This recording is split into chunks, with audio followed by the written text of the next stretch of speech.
Well, we're back. We're talking about parenting and communication today with Marty. Thanks so much for being here once again. We have you come once a month to kind of give us some tips on how to help with parenting our children. And today, communication, which is such a huge thing, not only for our little ones, but also especially for our teenagers and our older ones. So tell us what you have today. Exactly. Well, we have kind of 4 points. I like to do those, keep them pretty simple. Okay. I think the first is probably the most important. So it's talking with your child, not to them or at them.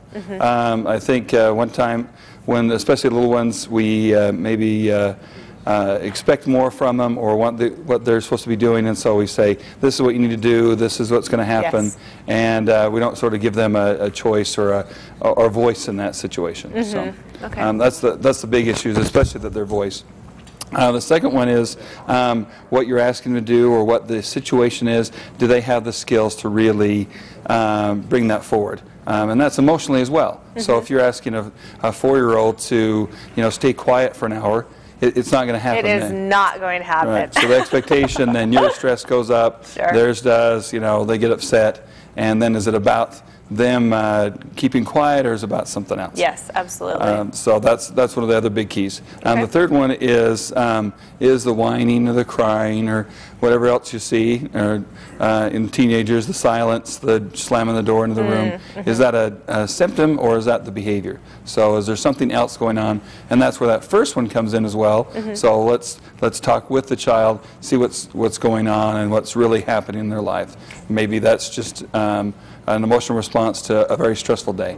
And with your profession, how do we know as parents that we need your help in situations like that? One of the big,